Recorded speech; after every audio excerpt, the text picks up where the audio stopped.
I was born in Litchfield, Minnesota, in the mid-60s. I am the youngest of 3 children in my family. My mother knew there was something wrong with me because I wasn't doing stuff that a normal young child should be able to do. There was a family in our town that had a young daughter with cerebral palsy. Her mother told my family about the Children's Rehabilitation Department at the University of Minnesota. When I was 3, I was admitted there to begin a 3-month stay for speech, occupational, and physical therapy. There were 3 or 4 patients in a room, a big game room with lots of toys and a TV plus a dining room. While there, I worked hard in therapy because they used an reward system where you got candy for doing your work. It was there where I developed my taste for M&Ms. They also gave plastic chips that you could redeem at the end of the week for prizes. I remember getting a butterfly keeper. It was there where I started talking, walking with quad canes, and crawling. My parents would come every Friday night to take me home for the weekend, and then bring me back on Sunday night. When I was discharged, my mother and I would do therapy daily at home. We crawled across our living room floor many times, and we sat in front of a mirror doing speech therapy. I went to the day activity center in Atwater when I was 4. I had to go there because the one in my hometown wasn't accessible. It was about 20 miles there, and I rode the school bus. There were no wheelchair lifts on buses at that time. My favorite memory of going was sitting on the back of someone's motorcycle. Dr. Halpern, my doctor from the University of Minnesota, knew what a bright, intelligent child I was, except for my poor speech. He expected me to go to a public school with the other children. This was 4 years before the Individual with Disabilities Education Act, IDEA, became effective, which mandates a child with a disability be mainstreamed in the classroom whenever possible. I started kindergarten in 1971. They provided a management aide to help me each day. Of course, at that time, kindergarten was just half a day. I went in the afternoon. A classmate befriended me. She would not let anybody bully me, or else they had her to deal with. In 2nd grade, I got my first piece of assistive technology, a typewriter with a keyguard. My 3rd grade teacher used to write comments on any paper that I typed telling me that I had too many spelling errors, and I needed to improve my typing skills. When I was in 5th grade, I started having a hard time with reading comprehension. My regular teacher did not have time to give me the extra help I needed. We tried to get help from the special education teacher. She couldn't find a category to place me under, so I didn't get the help from her, even when Dr. Halpern drove out from Minneapolis to personally meet with her and school staff. It was decided that my management aide would work privately with me on my reading skills.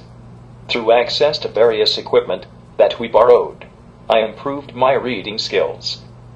In 6th grade, some of my classes were on the lower level of the school, and there was no elevator. I had to park my wheelchair at the top of the steps, and my aide had to walk me down the steps, where my canes were waiting for me so I could walk into class.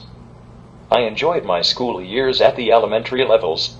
I liked parties a lot when we had them, and of course field trips. The most memorable one occurred in 6th grade. Our class went to the Capitol. My teacher carried me on his back all the way up to see the golden horses at the top of the dome in the Capitol. We also went to the Minneapolis International Airport. My teacher carried me up to the cockpit of the airplane this time. We also went to Fort Snelling. My aide pushed me through the gravel and dust. My junior high years were fast approaching. Due to being a 2-story building, it was necessary for the district to add an elevator. Looking back, I think they are glad that they added an elevator back then.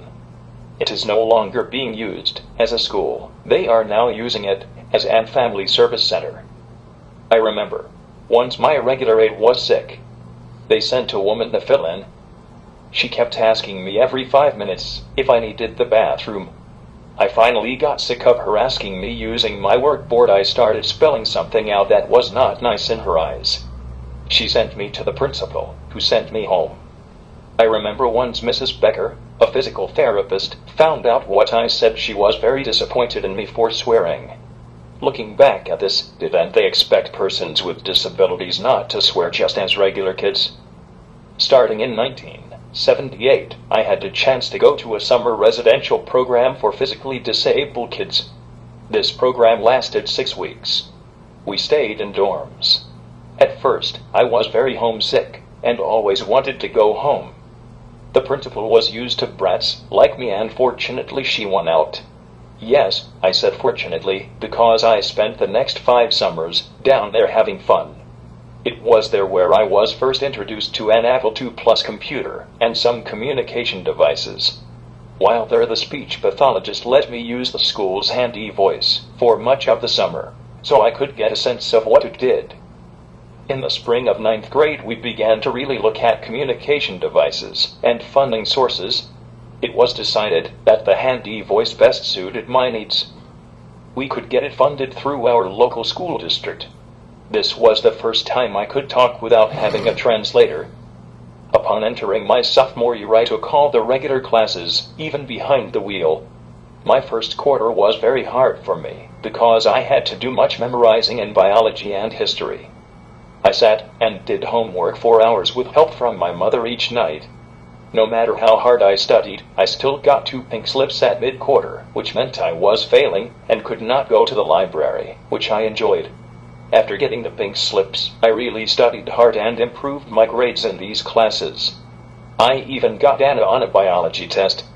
Later in the years, my history teacher told me that he gave me the pink slip to show me that because of having cerebral palsy, he was not going to give me a passing grade if I did not deserve it.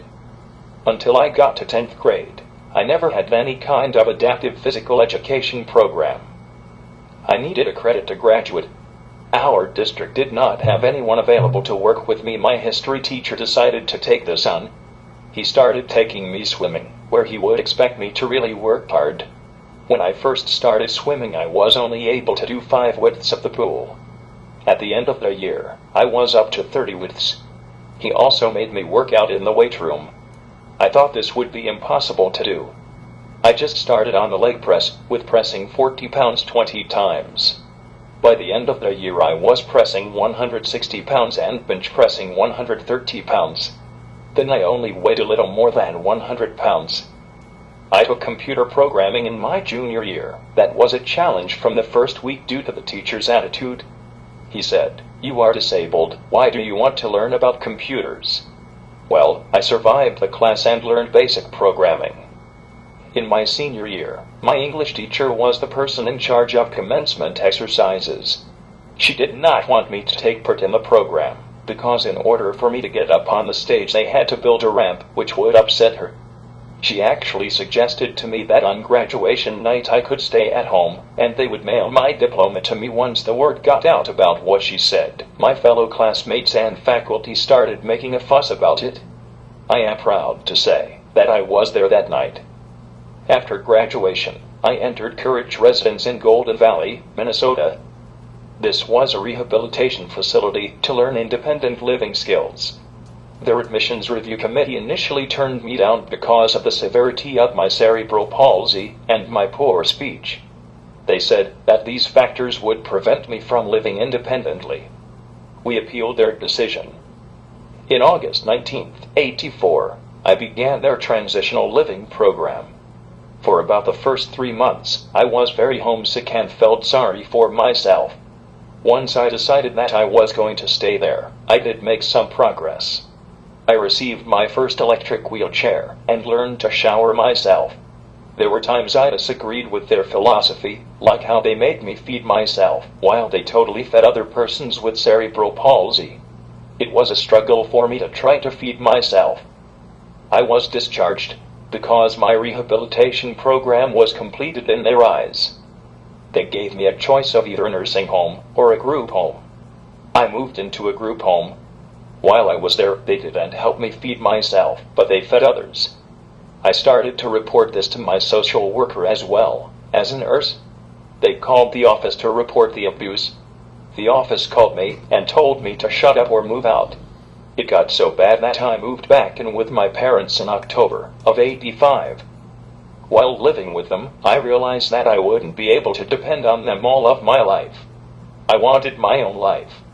I initially contacted United Cerebral Palsy of Central Minnesota, who referred me to the Center for Independent Living. After meeting with them, I placed my name on a waiting list for an apartment. I received the long-awaited phone call in August 1986, saying my name came up for an apartment. Since October 1986, I have been living independently in my own apartment, which has always been a dream, and to go love mine in St. Cloud, Minnesota. I have attendants helping me with daily living skills. In 1987, my vocational rehab counselor got me an Apple computer so I could try to get a job doing database management. I was able to get a few accounts. The largest account was for an appliance store. They had a mailing list of 6,500. This was successful for me until they went out of business. I have used a variety of augmentative communication devices. Currently, I am using Echo 2 with Essence software. This device is one of the latest devices available on the market. It can connect to my cell phone. I can independently send phone calls as well as text messaging directly from my device. Other features of this device include integrated computer, MP3 player, as well as serving as a keyboard to my home computer. I have been on the board of directors for United Cerebral Palsy of Central Minnesota in St. Cloud since the fall of '95. I sang the national anthem at the Twins game using my Pathfinder. By doing this, it was my goal to educate the public that just because we have cerebral palsy does not mean we can't do it. During an interview with KSTP at the Twins game, I was asked what was the biggest misconception about persons with cerebral palsy. My answer was that the public thinks we can't understand or be independent. I am proving them wrong. Having access to technology like the computer enables me to have independence that others take for granted, such as online banking or shopping. Having access to the internet has been an important thing in my life. I like to play games. However, because of cerebral palsy, I could never manage the physical movement in games. With internet, I can play games just by clicking a mouse or surf the web. I am a director on the United States Society of Augmentative and Alternative Communications. I represent the Great Lakes region, including Minnesota. I am on the Governor's Council for Assistive Technology for Persons with Disabilities. I am proud to say that I have landed a part-time job. I am working for Temple University as intern for a project called AACEE-RERC. RERC stands for Rehabilitation Engineering Research Center. My main job is to write summaries for projects they are doing. I post the summaries on listserv related to AACEE to obtain feedback. Having cerebral palsy means that I am always having to prove myself to other persons initially. Because of my poor speech, they assume I have a cognitive problem. Little do they know, I have always been a GIMP. A GIMP means a person with a fighting spirit, which I have.